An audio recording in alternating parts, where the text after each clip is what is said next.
Halo sahabat sehat, jumpa lagi bersama saya Dr. John dalam program kesehatan Oke Dokter. Sahabat sehat, pada episode Oke Dokter kali ini kita akan membahas mengenai satu penyakit menular seksual yang sering banget terjadi, yaitu adalah penyakit herpes yang disebabkan oleh herpes simplex virus. Pada beberapa kasus penyakit ini tidak menimbulkan gejala sama sekali, namun dapat menularkan. Penasaran bagaimana penjelasan mengenai penyakit ini? Saat ini sudah kedatangan di studio seorang dokter spesialis kulit. Halo dokter, apa kabar? Halo. Jadi beliau adalah Dr. Arinia Kolis Putri, spesialis kulit. Ya dok, jadi kali ini kita berbincang-bincang sedikit nih dok mengenai penyakit herpes yang ditularkan, yaitu yang banyak sekali sering banget kita dengar ya dok kehidupan sehari-hari mengenai penyakit herpes ini. Betul. Nah pertama itu herpes yang menyerang kulit itu dengan herpes zoster itu sebenarnya sama nggak atau dua penyakit berbeda dok? Oke. Jadi memang yang di masyarakat memang beredar kan ada herpes, ada cacar, ada herpes zoster gitu ya. Jadi sebenarnya untuk herpes ini sendiri itu ada dua macam tipe. Ada herpes zoster dan ada herpes simplex seperti itu. Nah, perbedaannya adalah dari penyebabnya, virus yang menyebabkan penyakitnya itu.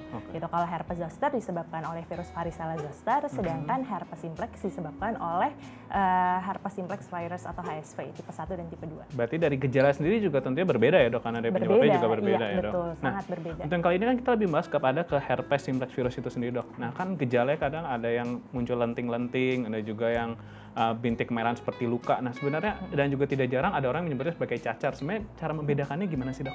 Oke, jadi cara membedakannya sendiri itu sebenarnya untuk gejala klinisnya sama ya. Jadi sama-sama lenting berisi cairan, kemudian terasa sangat perih, sakit, seperti itu, seperti tertusuk-tusuk. Nah perbedaannya adalah kalau herpes zoster itu pasti sebelumnya pasiennya itu pasti memiliki riwayat penyakit cacar air. Gitu. Jadi sebelumnya dia pasti punya riwayat cacar air. Nah, herpes zoster itu adalah penyakit akibat reaktivasi dari virus varicella zoster. Virusnya aktif kembali dalam tubuh ya dok? Betul, karena misalnya daya tahan tubuhnya menurun seperti itu, kemudian dia reaktivasi kembali. Sedangkan kalau herpes simplex itu memang murni infeksi yang disebabkan oleh herpes virus. Itu yang ada dua tipe, ada tipe 1 dan tipe 2. Biasanya kalau tipe 1 itu gejala klinisnya itu akan muncul di sekitar mulut atau oral dan di wajah atau fasial. Daerah wajah atau mulut ya dok ya?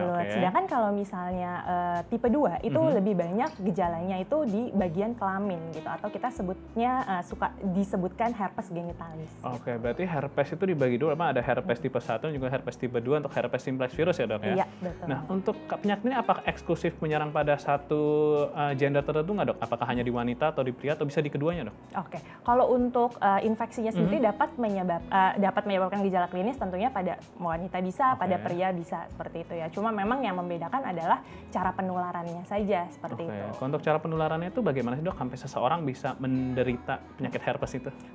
Penyakit herpes itu sendiri itu penularannya itu karena ada kontak langsung. Yang paling utama adalah kontak langsung. Gitu. Nah, untuk penularannya sendiri itu sebenarnya juga disebabkan karena ada 3 faktor. Faktor dari hostnya itu sendiri atau dari manusianya, kemudian dari tipe virusnya yang nanti akan mengakibatkan munculnya di sebelah mana, dan yang ketiga adalah apakah infeksi itu primer atau yang pertama atau infeksinya berulang atau rekuren. Infeksi kedua atau berulang ya dok. Nah, untuk tadi dokter mengatakan kontak langsung. Untuk kontak langsung dalam artian seperti apa sih dok? Misalnya saat kita berjabat tangan, saat kita bersentuhan saja itu apakah terhitung kontak langsung yang dapat beresiko menularkan atau tidak dok? Iya, jadi untuk kontak langsung sendiri di sini saya bedakan ya. Jadi yang pertama untuk herpes genitalis sendiri, karena memang lokasinya ada di area kelamin, itu memang paling sering dan hampir sebagian besar ditularkan karena adanya aktivitas seksual. Betul. Nah, sedangkan kemudian kalau untuk penularannya sendiri sebenarnya kontak langsung itu adalah seperti ini ya dok, misalnya ada kulit, kemudian ada lenting, lentingnya pecah, kemudian cairannya keluar, cairan yang mengandung virus-virus itu keluar, dan misalnya itu kena ke kulit seseorang yang lain atau kulit orang itu sendiri tapi di bagian yang lain dan memiliki luka minor atau luka seperti itu, dan itu bisa menyebabkan gejala klinis. Bisa menimbulkan gejala saat ada kontak pada si lentingnya atau lukanya itu sendiri ya dok ya, dan juga bisa tidak hanya pada bagian kelamin atau wajah, bisa pada bagian tubuh lain juga ya dok ya? Bisa. Pada orang itu sendiri juga bisa menular ke diri sendiri ke bagian kulit lain. Bagian kulit yang lain. Oh, tetap bisa menular. Nah, untuk penyakit herpes ini kan ada yang dapat sembuh dengan diobati, tapi dokter juga mengatakan ada kejadian kasus sekunder atau yang terjadi infeksi kembali. Sebenarnya itu apa sih yang menyebabkan bisa sampai terjadi infeksi kembali itu, Dok? Oke, jadi yang kita harus ketahui bahwa infeksi utama atau infeksi primer itu biasanya gejala klinisnya akan lebih berat, akan lebih luas, lentingnya lebih banyak. Kemudian gejala-gejala klinis seperti demam, kemudian nyeri otot segala macam itu akan lebih berat ya. Kenapa? Karena pada saat infeksi primer atau infeksi pertama itu tubuh kita belum memiliki antibodi terhadap virus tersebut, gitu. Nah, kemudian kalau misalnya sudah masuk virusnya, tubuh akan membuat semacam antibodi.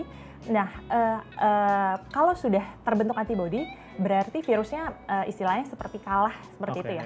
Namun kalah di sini bukan berarti semuanya mati. Virus herpes itu dapat tinggal atau dorman ya di bagian ganglia basal. Seperti itu di dalam tubuh kita ya, Dok, berarti ya. Betul.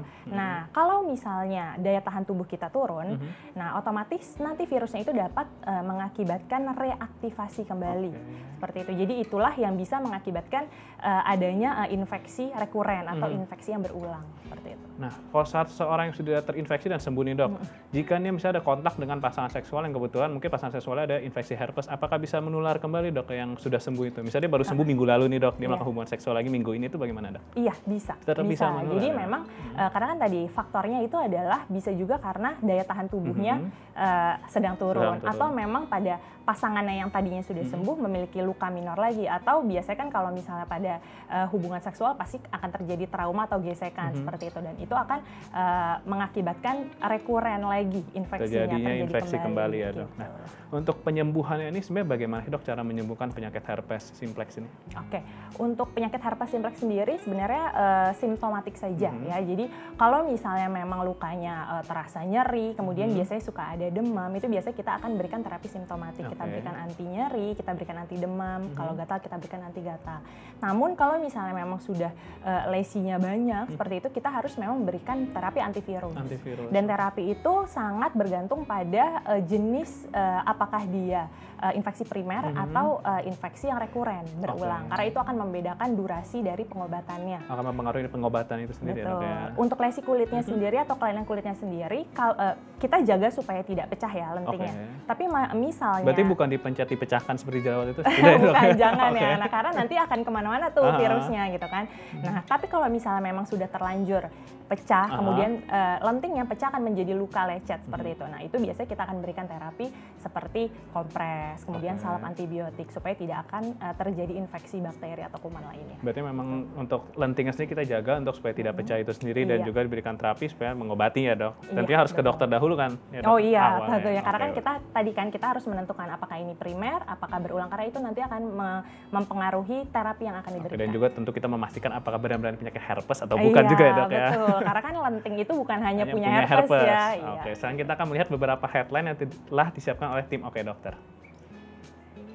Nah, ini yang pertama, Dok. Dikatakan hati-hati bahayanya bila bayi sering dicium. Nah, itu bagaimana, Dok?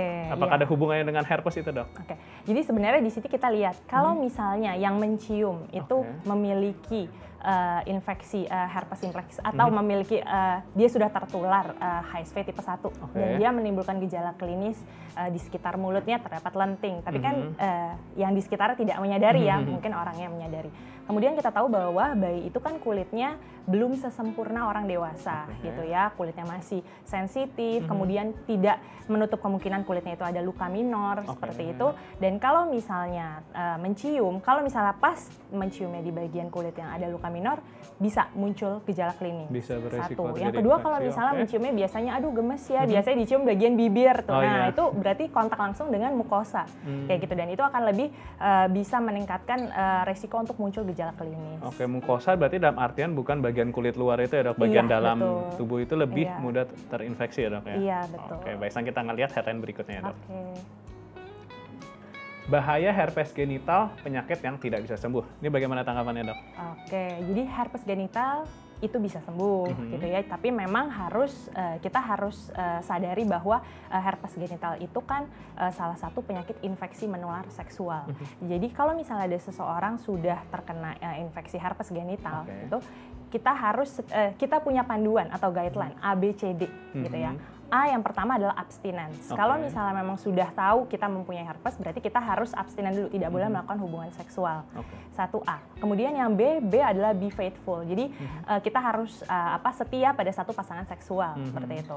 Kemudian yang C adalah kondom. Jadi kalau kita tahu kita memiliki infeksi, kita harus, kalaupun memang mau melakukan hubungan seksual, kita harus memakai kondom.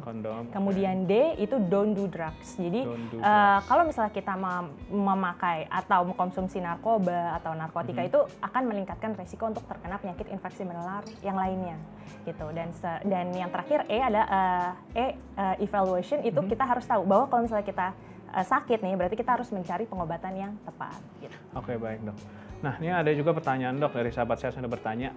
Nah, kalau misalnya tangan kita terkena infeksi herpes nih dok, apakah dapat menyebabkan suatu kecacatan seperti sampai harus diamputasi atau bagaimana dok? Oke, enggak ya, enggak tidak sampai seperti itu. Tidak sampai seperti itu. Ya, karena memang infeksi herpes ini dia menyerangnya saraf dan bagian kulit seperti itu ya. Jadi kalau sampai untuk kecacatan jarang sekali kita temukan, bahkan saya sih belum pernah ya menemukan kecacatan permanen yang timbul dari infeksi herpes simplex ya dok ya. Betul. Oke, baik. Nah, terima kasih dokter sudah menyempatkan waktunya untuk membagikan informasi kesehatan di sini. Sama-sama. Untuk sahabat saya sudah menonton, jangan lupa untuk dukung terus MOP Channel dengan klik tombol subscribe, like video ini dan share video ini ke semua teman-teman kalian, terutama yang penasaran mengenai penyakit herpes. Dan jika ada pertanyaan, tuliskan pada kolom komentar di bawah ini. Sekarang saya pamit dahulu. Saya Dr. John. Saya Dr. Arin. Sampai jumpa kembali.